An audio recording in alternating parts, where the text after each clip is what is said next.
Hello everyone, কি অবস্থা সবার?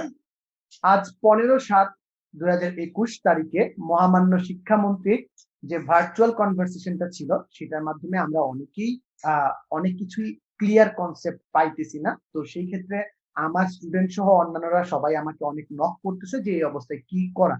যেমন আমাদের বলা হয়েছে নভেম্বরের ২য় সপ্তাহে পরীক্ষা হইতে পারে বা সামনে পরীক্ষা হবে, এই সংক্রান্ত কথাবার্তাগুলো আমাদের বলা হয়েছে, যেটা কোনো ক্লিয়ার না। তো প্রিয় শিক্ষার্থীরা, প্রথমত তোমরা প্যানিক করো না, কারণ যেহেতু এখানে অস্পষ্টতা আছে, আমরা আমাদের শিক্ষা বোর্ডের প্রতি আস্থা আছে, ওনারা অবশ্যই এই যে কনফিউশনটা আছে সেটা ক্লিয়ার করবে। তো এখন তোমরা অনেকেই অনেক ডিসিশন নিয়ে ফেলতে এসছো, যে বলা হয়েছে যে আবশ্যিক বিষয় নিয়ে একটা কথা বলা হয়েছে, যে শুধুমাত্র আবশ্যিক বিষয়গুলোর উপর পরীক্ষা দিতে হবে। এখন এসএসসি 21 ও এইচএসসি 21 তোমরা যারা আছো, তোমরা অনেকেই অনেকগুলো ডিসিশনে পৌঁছে যেতেছো যে আমার যে ফোর্থ সাবজেক্ট হায়ার ম্যাথ আছে বা ফোর্থ সাবজেক্ট বায়োলজি আছে, সেই অবস্থায় কি হবে। এখনই তোমাদের সিদ্ধান্ত নেওয়া উচিত না। আমি মনে করব যদি আমাদের গ্রুপ সাবজেক্ট যেগুলো আছে, যেগুলো যেমন বিজ্ঞান বিভাগের জন্য বায়োলজি বা হায়ার ম্যাথ, এগুলো আমাদের ফোর্থ সাবজেক্ট থাকে। তো আমাদের গ্রুপ সাবজেক্ট গুলা আমরা অবশ্যই চেষ্টা করব গ্রুপ সাবজেক্ট গুলো সবগুলাই পড়তে, মানে 4টাতে।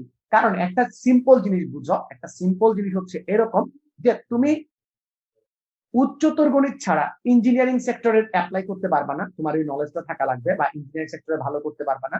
আর যদি তোমার বায়োলজি না থাকে, তাহলে তুমি মেডিকেল বা বায়োলজিক্যাল যে সাবজেক্ট গুলো আছে, যেগুলোতে বায়োলজি নিডেড, ওইগুলোতে কিন্তু তুমি পারবা না। তাই যেহেতু আমাদের সাবজেক্ট কমানো হয়েছে, আমার ধারণা, আমার সাজেশন, কেউ প্যানিক করবা না। তোমরা অ্যাটলিস্ট যে গ্রুপ সাবজেক্ট গুলো আছে সবগুলাই হোক, ফোর্থ সাবজেক্ট যাই হোক না কেন, আপাতত সবগুলা পড়তে থাকো, যতক্ষণ না পর্যন্ত আমাদের শিক্ষা বোর্ড আমাদেরকে ক্লারিফিকেশন দিতেছে। কারণ এটা আমাদের এডমিশন টেস্টের জন্য গুরুত্বপূর্ণ। ওকে, আর যখন তোমাদের ক্লারিফাই করবে বোর্ড থেকে, তখন তোমরা সিদ্ধান্তটা নিবা। তোমাদের ভিতর অনেকের ভিতরে দেখতেছি, আমি আজকে সারাদিনই দেখতেছি যে অনলাইন যুগে তোমাদের একটা প্যানিক কাজ করতেছে। অনেকে আমাকে ফোন দিতেছে, টেক্সট করতেছ যে এই অবস্থায় কি করব। অনেকে তো বলতেছে স্যার আজকে থেকে ম্যাথ পড়া বন্ধ, আজকে থেকে ম্যাথ পড়া বন্ধ, আজকে থেকে ম্যাথ টোটালি বিসর্জন দিলাম, বা আজকে থেকে বায়োলজি আর আমি পড়বো না। আমার তোমাদের কাছে প্রশ্ন থাকবে যে এই কাজটা এখনই সিদ্ধান্তটা নিও না, এখনই এই সিদ্ধান্তটা নিও না, একটু সময় নাও, দেখো বোর্ড থেকে ডিরেক্ট ক্লিয়ার ইনফরমেশনটা আসো, তার পর্যন্ত অপেক্ষা করো।